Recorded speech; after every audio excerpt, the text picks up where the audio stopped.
munaasabadan oo hadmaamuskeedu sareeyay isla markaana daarneed khatimka jalsada axaadiista nabiga ee Soomaaliya ayaa lagu qabtay magaalada Muqdisho.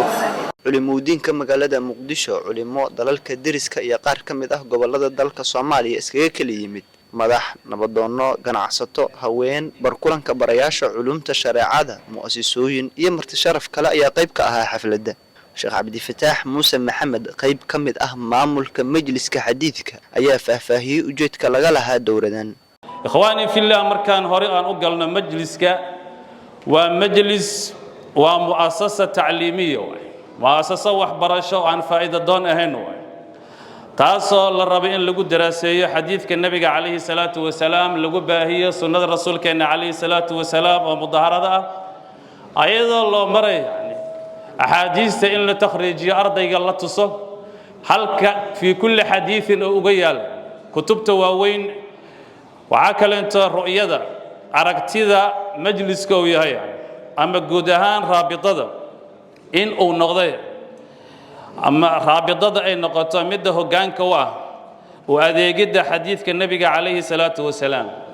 dhanka kala sheekha iyo qaar ka mid ah ardaydii ayaa soo bandhigay qaar ka mid ah kitaabadii ay sanifeen ardayda inta ay socotay dowladda. كتبت قار أي ألفين خير الله سيو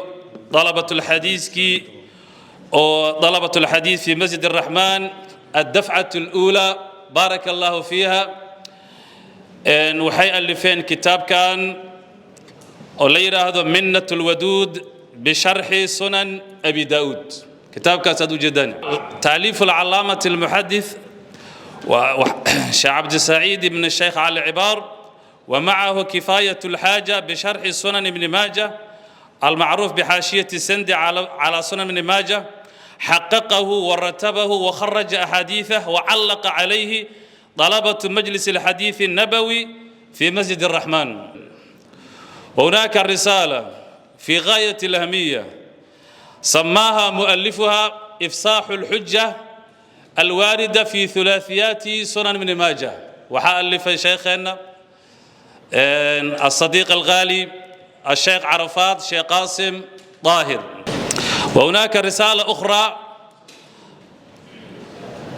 اسمها اهتمام العلماء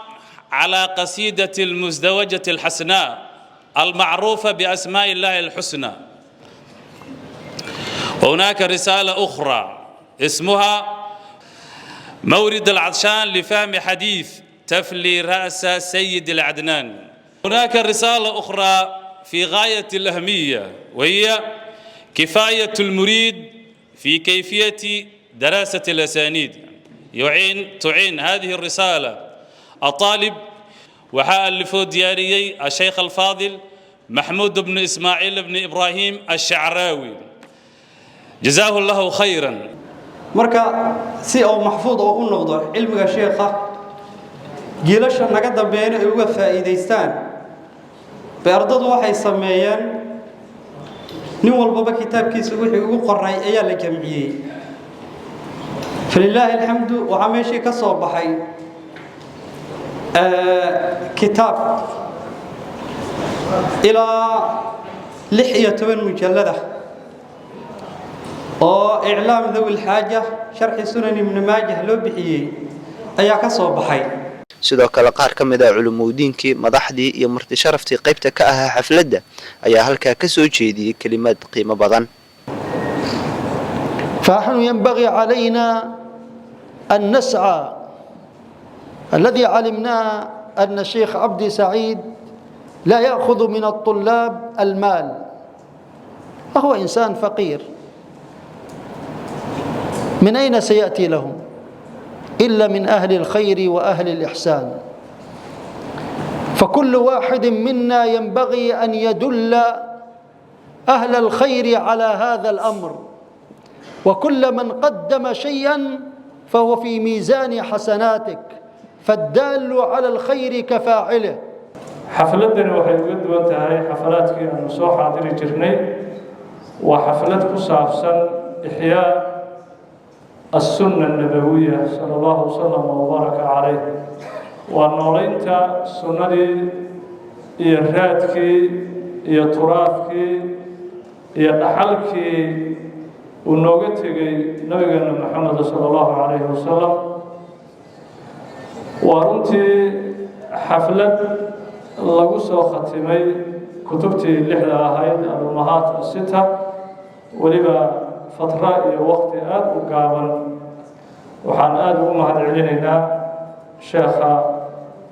soo agaasimay dowladan xadiiska ah maamulayay maskaxdiisa iyo xikmadiisa oo ku maamulayay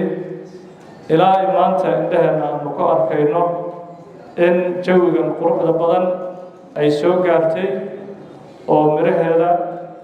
aanu saakay guranayno. cilmiga la dalbahayo haddii cilmi ummadda anfacahayo uu yahay noocu dooniba ha ahaadee cilmigaasi nacfiga uu leeyahay buu waxa lagu bixinna uu yeelan hayaa hadduu cilmi xataa ummadda anfacu yahay uusan sharciba ahaanin hadduu cilmiga sharciga yahayna